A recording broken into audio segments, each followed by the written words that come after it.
कहानी की शुरुआत हीरो युगा और उसकी वफादार पार्टी के साथ होती है, जो डेमन लॉर्ड के किले के बाहर इकट्ठा होती है। किले में प्रवेश करने से पहले सभी साथी एक दूसरे को आखिरी लड़ाई के लिए हौसला देते हैं। तभी किले के भारी दरवाजे खुलते हैं और अंदर से कई डरावनी आंखें झांकती हैं। जैसे ही पार्टी अंदर जाती है, उनका सामना डेमन लॉर्ड के जनरल योकी से होता है, जो घमंड भरे अंदाज में उन्हें कमजोर बताकर उनका मजाक उड़ाता है। पार्टी का मैच उस पर एक एनर्जी ब्लास्ट से हमला करता है, लेकिन योकी उसे आसानी से नष्ट कर देता है। इसके बाद तलवारबाज उस पर नजदीकी हमला करता है, मगर योकी उसका वार चकमा देकर उसे एक जोरदार किक से पीछे फेंक देता है। फिर सपोर्ट मैच सेसिलिया युगा पर एक एनहांसमेंट स्पेल डालती है और युगा अपनी अल्टीमेट स्पेल एक्सकैलिबर योकी की ओर छोड़ता है। जवाब में योकी अपनी अंतहीन डार्क स्पेल चलाता है, जो हीरो की एक्सकैलिबर से टकराती है। कुछ देर की जबरदस्त टक्कर के बाद योकी हीरो पर भारी पड़ जाता है और अकेले ही पूरी पार्टी को हरा देता है। जमीन पर पड़े हारे हुए युगा के मन में ये सवाल उठता है कि क्या यही उनके सफर का अंत है। युगा के बेहोश होते ही योकी सभी गिरे हुए हीरोज को ठीक करना शुरू कर देता है। तभी उसकी नजर सपोर्ट मैच सेसिलिया पर पड़ती है, जो उसे बेहद सुंदर लगती है और वो उसकी खूबसूरती में खो जाता है। कुछ समय बाद वह सभी हीरोज को किले की एक जेल में ले जाता है। वहाँ उसके अधीनस्थ उससे पूछते हैं कि क्या उन्हें हीरोज को मार देना चाहिए। योकी उनकी अचानक मौजूदगी से चौंक जाता है और उसके सभी अधीनस्थ उसे बेहोश सेसिलिया को घूरने के लिए छेड़ने लगते हैं। आखिरकार योकी गहरी सांस लेकर उन्हें आदेश देता है कि हीरोज को किसी मानव गांव के पास छोड़ दिया जाए और मन ही मन अपने फरिश्ते जैसी क्रश को दर्द भरे दिल से अलविदा कहता है। एक महीने बाद डेमन लॉर्ड योकी को सीधे अपने कमरे में बुलाता है। वहाँ उसका दाया हाथ जाकियल योकी से पूछता है कि हीरोज उसे कितनी बार चुनौती दे चुके हैं। योकी बताता है कि वे अब तक 13 बार उसे चुनौती दे चुके हैं। ये सुनकर जाकियल कहता है कि हीरोज तो बस कुछ कमजोर लोग हैं जो कभी सबक नहीं सीखते। डेमन लॉर्ड सोचता है कि योकी ने अब तक हीरोज को मारा क्यों नहीं। इसके जवाब में योकी कहता है कि वे दयनीय हीरो उसके ध्यान के भी काबिल नहीं है। ये सुनकर डेमन लॉर्ड सुझाव देता है कि इस बार उसके अधीनस्थ ही हीरोज को खत्म कर दे।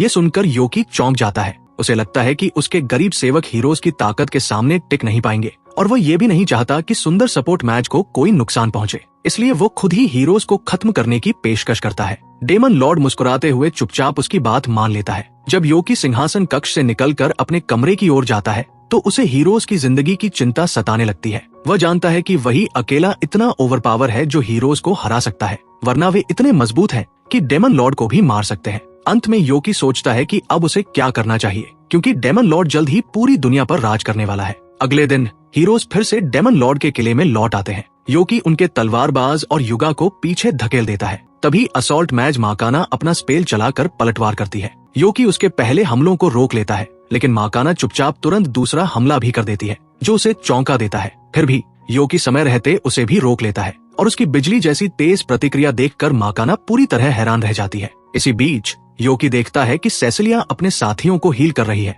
जिससे वो शर्माने लगता है। फिर वो जोर से हंसता है और हीरोज का मजाक उड़ाता है कि वे उसे हराने की बेकार कोशिश कर रहे हैं। फिर भी युगा हार मानने से इनकार करता है और उसे रोकने के लिए एक शक्तिशाली एक्सकैलिबर स्पेल चलाता है। दुर्भाग्य से योकी उस हमले से भी आसानी से बच जाता है और कहता है कि वे उसे कभी नहीं हरा सकते। युगा हार मानने से इनकार करते हुए कहता है कि अगर उन्हें बुरे डेमन लॉर्ड को हराना है, तो उनके पास आगे बढ़ते रहने के अलावा कोई और रास्ता नहीं है। ये सुनकर योकी अचानक सेसिलिया की ओर इशारा करता है और कहता है कि अगर वे उसे पीछे छोड़ दे तो वे आगे जा सकते हैं। युगा तुरंत मना कर देता है, लेकिन माकाना योकी की बात मानने का सुझाव देती है। वो कहती है कि ये शक्तिशाली डेमन जब चाहे उन्हें मार सकता है, इसलिए उन्हें उसकी दया स्वीकार कर अपनी असली मिशन पूरा करना चाहिए। युगा फिर भी अपनी प्यारी साथी को छोड़ने से इनकार करता है, लेकिन तभी सेसिलिया खुद बोलती है और कहती है कि वह पीछे रहने को तैयार है। अंत में युगा और पार्टी आगे बढ़ जाती है, ये वादा करते हुए कि वे डेमन लॉर्ड को हराने के बाद अपनी प्रिस्टेस को वापस लेने आएंगे। सबके चले जाने के बाद सेसिलिया योकी से पूछती है कि उसने उसे पीछे क्यों रुकवाया। ये सोचकर कि वह अभी भी लड़ना चाहता है, वो उस पर हमला करने की कोशिश करती है, लेकिन योकी तुरंत हार मानते हुए उससे बातचीत करने की कोशिश करता है। सेसिलिया पूछती है कि जब वो उसे मारने वाला है तो अपना परिचय क्यों दे रहा है। योकी जवाब देता है कि अगर वो सच में उसे मारना चाहता तो वो शुरुआत में ही ऐसा कर चुका होता। आखिरकार सेसिलिया शांत हो जाती है और उससे पूछती है कि वो आखिर चाहता क्या है। योकी हिम्मत जुटाकर कबूल करता है कि उसे पहली नजर में ही उससे प्यार हो गया था और वो उसके साथ बाहर जाना चाहता है। ये सुनकर सेसिलिया पूरी तरह चौंक जाती है। थोड़ी देर सोचने के बाद वो विनम्रता से उसका प्रस्ताव ठुकरा देती है। उसकी इस अस्वीकृति से योकी पूरी तरह टूट जाता है और जीने की इच्छा ही खो देता है। सेसिलिया सोचती है कि वह उसे बस धोखा दे रहा था और फिर से उस पर हमला करने की कोशिश करती है, लेकिन जब वह देखती है कि योकी बचाव भी नहीं कर रहा तो वह बीच में ही अपना हमला रोक देती है। योकी उससे कहता है कि वह हमला जारी रखे और उसे खत्म कर दे, क्योंकि अब वह जीना नहीं चाहता। सेसिलिया को यकीन नहीं होता कि वह इतनी आसानी से हार मान रहा है। तब योकी उसे बताता है कि वह पूरी जिंदगी डेमन लॉर्ड के किले में कैद रहा है। उसे सिर्फ मानव गांवों को नष्ट करने के लिए बाहर जाने की इजाजत मिलती थी, जबकि वह कभी ऐसा नहीं करना चाहता था। सेसिलिया को यकीन नहीं होता और वह कहती है कि सभी डेमन बुरे होते हैं। योकी समझाता है कि भले ही वह देखने में डेमन जैसा है, लेकिन असल में वो किसी और दुनिया से पुनर्जन्म लेकर आया इंसान है। सेसिलिया और भी उलझन में पड़ जाती है। तब योकी बताता है कि वह एक इंसान है जो डेमन के शरीर में फंसा हुआ है। सेसिलिया समझ जाती है कि पुनर्जन्म लेने वाले इंसान के रूप में उसके पास जबरदस्त शक्तियां होंगी, इसलिए वह पूछती है कि उसने अब तक अकेले ही डेमन लॉर्ड को क्यों नहीं हराया। योकी बताता है कि अगर उसने डेमन लॉर्ड को हरा दिया तो वही डेमनों का अगला राजा बन जाएगा और तब उसे इंसानों के खिलाफ भयानक अत्याचार करने पड़ेंगे। खुद को बेबस महसूस करते हुए योकी ने सोच लिया था कि वो अपनी बाकी जिंदगी दुख में अकेले सड़ते हुए बिताएगा, लेकिन तभी उसकी मुलाकात सेसिलिया से हुई, जिसने उसे ये उम्मीद दी कि जिंदगी जीने लायक है। अब योकी सोचता है कि वह सब कुछ छोड़ने के लिए तैयार है, क्योंकि उसकी आखिरी उम्मीद ने भी उसे ठुकरा दिया है।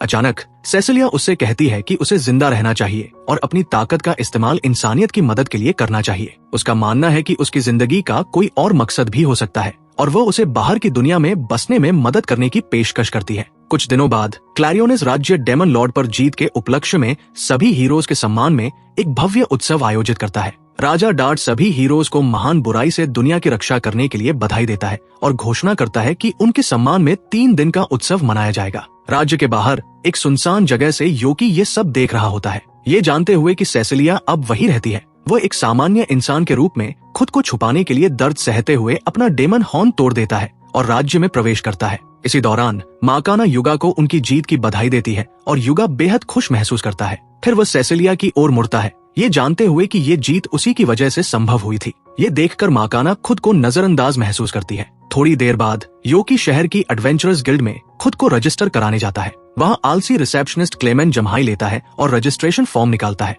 योकी के फॉर्म भरने के बाद क्लेमेन उसे एक गिल्ड कार्ड देता है और बताता है कि वह सबसे निचले F रैंक से शुरू करेगा, जो आगे चलकर S रैंक तक जाता है। वह समझाता है कि रैंक बढ़ाने के लिए योकी को मिशन पूरे करने होंगे और आमतौर पर किसी एडवेंचरर को E रैंक तक पहुंचने में पूरा 1 महीना लग जाता है। फिर वह योकी को कार्ड संभाल कर रखने की चेतावनी देता है और उसे शुभकामनाएं देता है। कार्ड मिलने के बाद योकी लगातार कई मिशन पूरे करता है और इतना पैसा कमा लेता है कि एक सराय में कमरा किराए पर ले सके। 1 हफ्ते बाद वो फिर से गिल्ड में जाता है, जहाँ सभी एडवेंचरर एक ऐसे उभरते हुए एडवेंचरर की चर्चा कर रहे होते हैं जो बेहद तेजी से रैंक बढ़ा रहा है। इसी बीच योकी क्लेमेन से और मिशन मांगता है, लेकिन वह आज किसी भी तरह का कागजी काम नहीं करना चाहता और गुस्से में आकर उसे पास बैठी सुंदर महिला से बात करने को कह देता है। लेकिन योकी मना कर देता है और कहता है कि उसे क्लेमेन के साथ समय बिताना ज्यादा अच्छा लगता है। इस पर क्लेमेन उससे उसकी असली पहचान के बारे में पूछता है, क्योंकि कोई भी सामान्य इंसान सिर्फ 1 हफ्ते में F से D रैंक तक नहीं पहुंच सकता। योकी अनजान बनने की कोशिश करता है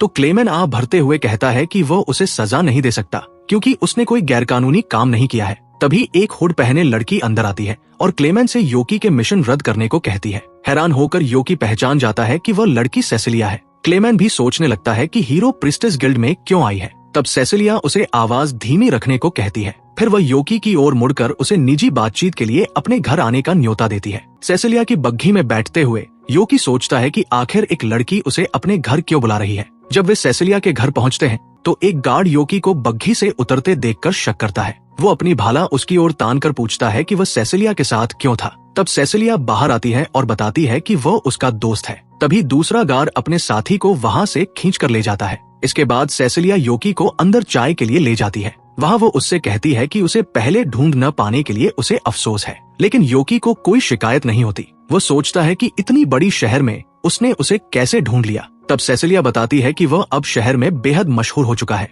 क्योंकि उसने इतने कम समय में D रैंक तक छलांग लगा ली थी। इसी वजह से वह उससे एडवेंचरर्स गिल्ड छोड़ने को कहती है, जिससे योकी पूरी तरह उलझन में पड़ जाता है। वह समझाती है कि युगा द्वारा डेमन लॉर्ड को हराने के बाद दूसरे देशों ने सत्ता हथियाने के लिए एक प्रॉक्सी युद्ध शुरू कर दिया है। वो बताती है कि युगा को पहले ही कई शासकों से प्रस्ताव मिलने लगे हैं, जिनमें महिलाएं, धन और वह सारी ताकत शामिल है जिसका वह सपना देख सकता है। योकी को युगा से जलन महसूस होती है, लेकिन वो ये भी समझ जाता है कि राष्ट्र उसे सिर्फ एक मोहरे की तरह इस्तेमाल करना चाहते हैं। सेसिलिया फिर बताती है कि योकी की असाधारण ताकत भी देशों का ध्यान खींचेगी, क्योंकि वो हीरो से भी ज्यादा शक्तिशाली है। उसे डर है कि योकी की ताकत का गलत इस्तेमाल करके दुनिया पर कब्जा किया जा सकता है। योकी उसकी चिंता समझता है, लेकिन वो उसे याद दिलाता है कि उसे भी अपने बिल भरने हैं। सेसिलिया उसे खुद काम पर रखने की पेशकश करती है, लेकिन मान लेती है कि उसके पास उतना पैसा नहीं है जो उसकी काबिलियत के बराबर हो। फिर वह उससे विनती करती है कि वह उसका प्रस्ताव स्वीकार कर ले। तभी योकी उसे अपना सिर उठाने को कहता है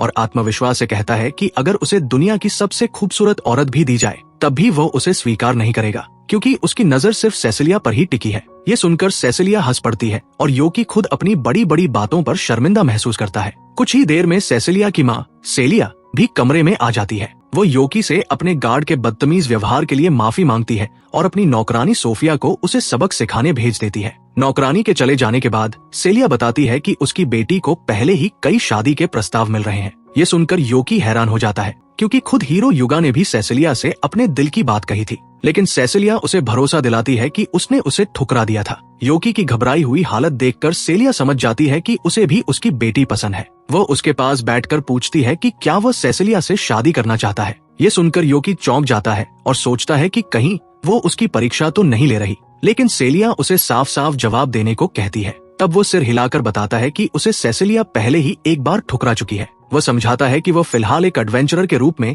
एक स्थिर जिंदगी बनाने की कोशिश कर रहा है, ताकि भविष्य में दोबारा सेसिलिया को प्रपोज कर सके। सेलिया पूछती है कि क्या वो उसके उदार प्रस्ताव को ठुकरा रहा है। इस पर योकी कहता है कि वो हमेशा सेसिलिया की भावनाओं का सम्मान करेगा। अंत में सेलिया उसके व्यवहार से खुश हो जाती है और बताती है कि वह सिर्फ उसकी परीक्षा ले रही थी, क्योंकि वो अपनी बेटी की शादी किसी भी बेताब और लालची आदमी से नहीं कराना चाहती थी। वह योकी को स्वीकार कर लेती है और उसे भविष्य में उनके घर आने की इजाजत दे देती है। इसके बाद सेसिलिया योकी से कहती है कि शायद उसकी माँ को वो पसंद आ गया है। हालांकि योकी अभी भी उसकी माँ को लेकर थोड़ा असहज महसूस करता है, फिर भी वो उसे दिया गया मौका सराहता है। फिर वह सेसिलिया से पूछता है कि क्या वो उसे उसके पहले नाम से बुला सकता है। सेसिलिया सहमति में सिर हिलाती है और बदले में उसे भी उसके पहले नाम से बुलाती है। खुशी से भरकर योकी जोर से खुशी मनाता है, ये महसूस करते हुए कि वो अपनी पसंदीदा लड़की के एक कदम और करीब पहुंच गया है। अगले दिन योकी अपने क्वेस्ट के लिए एक सिकेटस को ढूंढ निकालता है और उसकी सभी लेजर किरणों से आसानी से बचता रहता है। जैसे जैसे योकी उसके हमलों को चकमा देता रहता है, वह राक्षसी पक्षी और भी ज्यादा गुस्से में आकर उस पर झपटने लगता है। जैसे ही वह काफी पास आता है, योकी एक जबरदस्त थंडरबोल्ट स्पेल छोड़ता है, जो उस राक्षसी पक्षी को पल भर में KFC के बड़े ढेर में बदल देता है। इसके बाद वो क्वेस्ट पूरा करने के लिए उस पक्षी का हर एक पंख इकट्ठा कर लेता है। अचानक एक डोलाहान प्रकट होता है और लगभग उसी पल ऊपर से एक हार्पी उड़ते हुए आती है और योकी पर हमला कर देती है। फिर एक दूसरा लड़का भी उनके साथ जुड़ जाता है और उस पर टूट पड़ता है। तब योकी तीनों हमलावरों को याद दिलाता है कि वो असल में उनका पुराना मास्टर है। जैसे ही उन्हें समझ आता है कि ये लड़का भेष बदला हुआ योकी है, ड्यूक उससे पूछता है कि डेमन लॉर्ड की मौत के बाद वह अचानक गायब क्यों हो गया था। बाकी दोनों भी यही सवाल करते हैं, इसलिए योकी उन्हें बताने का फैसला करता है कि उसने उन्हें अचानक क्यों छोड़ दिया था। सबसे पहले वो गर्व से बताता है कि उसने सेसिलिया के सामने अपने दिल की बात रखी थी और उसे बिना एक पल सोचे ही ठुकरा दिया गया। फिर योकी ये भी बताता है कि वह अब एक इंसानी एडवेंचरर के रूप में जिंदगी जी रहा है। ये सुनकर तीनों डेमन पूरी तरह हैरान हो जाते हैं। तब योकी उनसे कहता है कि अब वे उसके बिना आजाद होकर अपनी जिंदगी जी सकते हैं, लेकिन कोई भी अपने मास्टर को छोड़ना नहीं चाहता और वे ये जानने को उत्सुक हो जाते हैं कि आखिर वो कौन सी लड़की है जिसके लिए उसने अपना पुराना पद छोड़ दिया। योकी सख्ती से उन्हें साथ आने से मना करता है और याद दिलाता है कि उन्हें भी इंसानों के बीच रहने के लिए बेहद सावधानी से भेष बदलना पड़ेगा। फिर भी उसकी इस चेतावनी से कोई भी हतोत्साहित नहीं होता और आखिरकार योकी उन्हें साथ चलने की अनुमति दे देता है। इसके बाद वो उन सभी के डेमन वाले लक्षण हटा देता है। जब सेसिलिया को पता चलता है कि योकी ने बेचारी हार्पी के सारे पंख उतार दिए हैं, तो वो तुरंत उसकी असंवेदनशील हरकतों के लिए उसे डांटने लगती है। योकी अपनी गलती मान लेता है और उससे माफी मांगता है। ये देखकर सभी डेमन मजे लेते हुए उसकी हालत पर हंसते हैं। फिर सेसिलिया सबको अपने घर के अंदर चाय पर ले जाती है। वहाँ वो ये देखकर हैरान होती है कि तीनों डेमन कितनी स्वाभाविक तरह से इंसानों का भेष बना चुके हैं।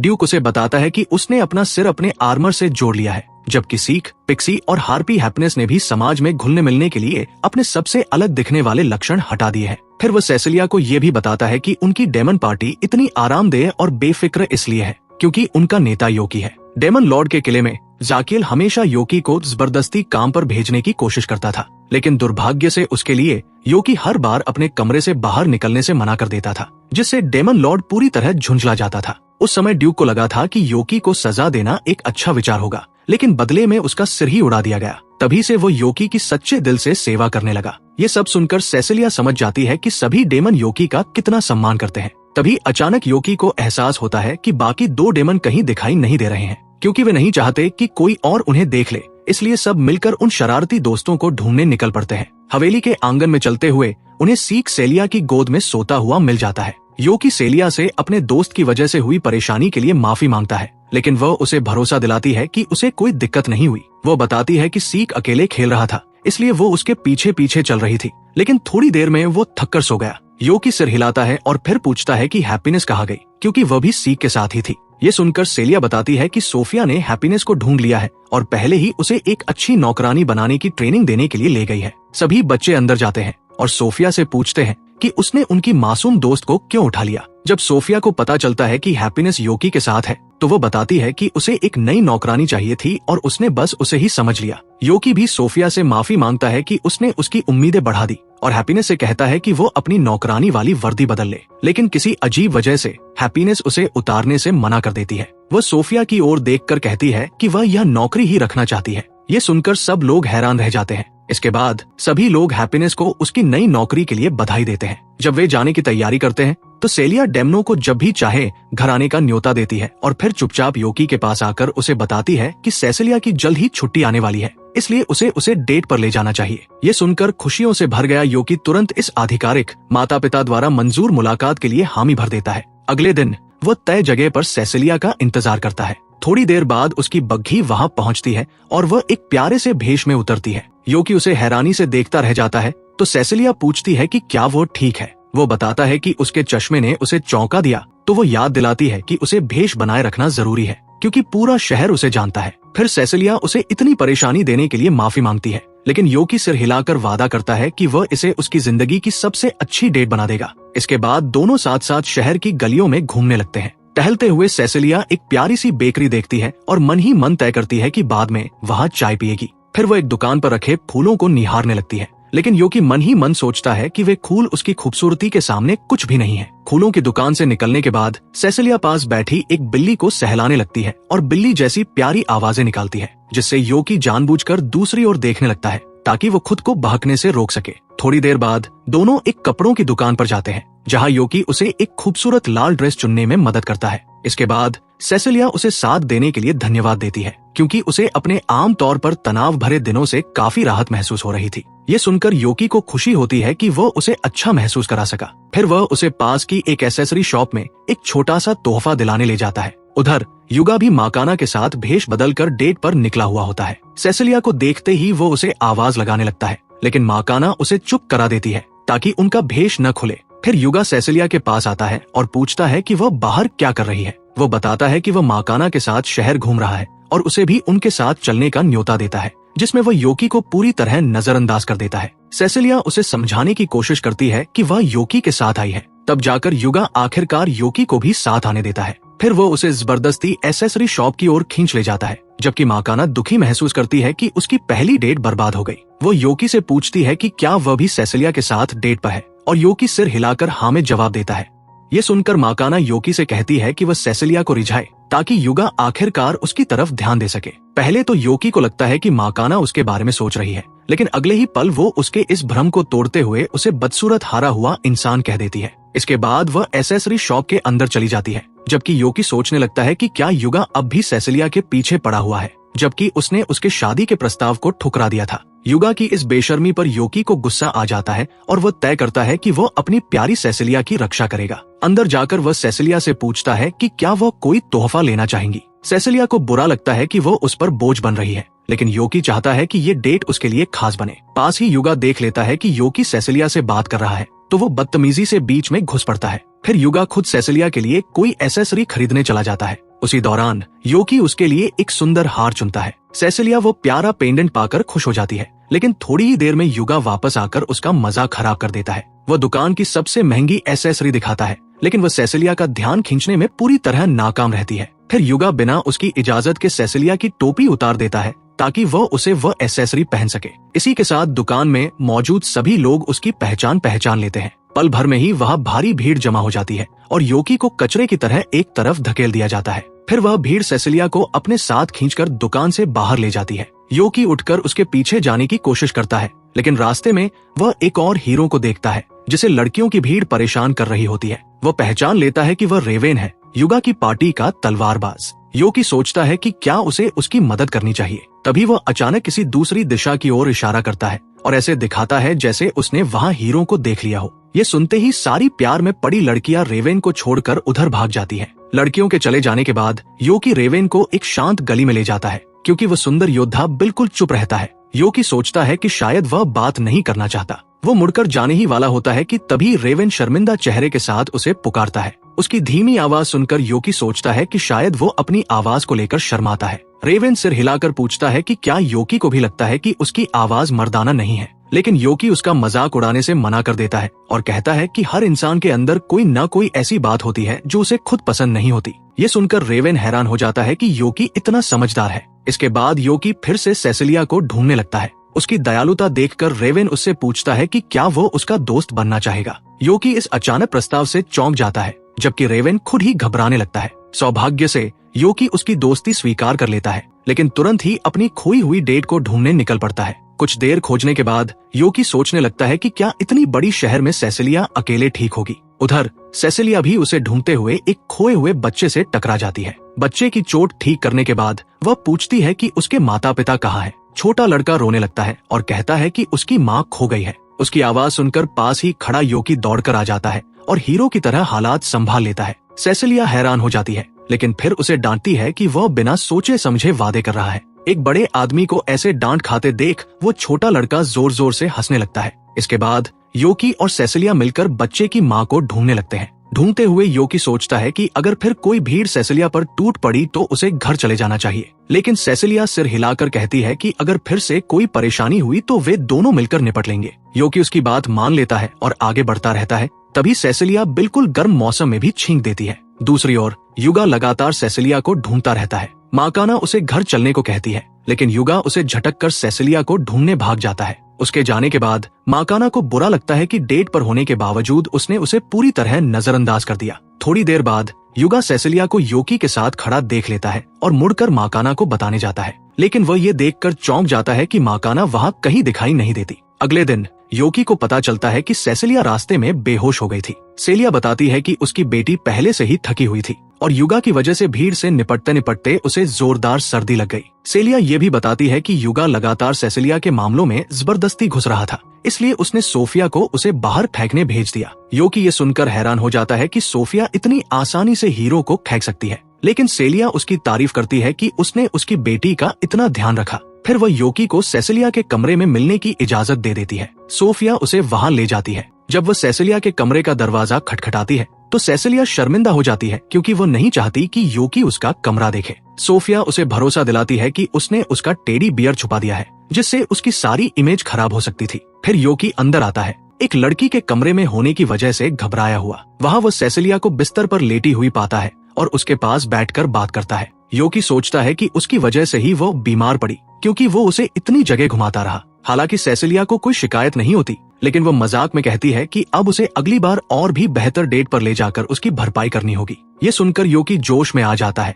और ऐसे शेखी बढ़ाने लगता है जैसे वह कोई हीरो हो जो उसे सपनों की दुनिया में ले जाएगा। उसे ऐसे बेवकूफों की तरह बोलते देख सेसिलिया हंसने लगती है। उसकी हंसी देखकर सोफिया चिढ़ जाती है। वो झट से अंदर आकर योकी को बाहर फेंक देती है और कहती है कि वह सेसिलिया को इतना हंसाकर उसकी हालत और बिगाड़ देगा। इसके बाद योकी घर लौटने लगता है। तभी वो रेवेन को सेसिलिया की हवेली की ओर जाते देखता है। योकी पूछता है कि वह कहाँ जा रहा है। रेवेन बताता है कि वह एक लड़की से अपने दिल की बात कहना चाहता है। वो बताता है कि उस लड़की ने उसकी नरम आवाज की तारीफ की थी, इसलिए वो उसकी ओर आकर्षित हो गया, लेकिन उसे अपने ऊपर भरोसा नहीं है। योकी उसे हौसला देता है और कहता है कि इतना लंबा और हैंडसम आदमी किसी भी हाल में ठीक रहेगा। योकी से हिम्मत पाकर रेवेन हामी भरता है और सेसिलिया की हवेली की ओर बढ़ जाता है। उसे जाते हुए देखकर योकी सोचने लगता है कि आखिर वो कौन सी दयालु लड़की है जिससे रेवेन प्यार करता है। तभी उसे एहसास होता है कि रेवेन जिस लड़की को प्रपोज करने जा रहा है वो सेसिलिया ही है। इसका मतलब ये था कि अब योकी को प्यार में एक और प्रतिद्वंदी मिल गया है। यही था दूसरा एपिसोड। अगला हिस्सा मिस न करने के लिए सब्सक्राइब करें और अगला वीडियो जरूर देखें।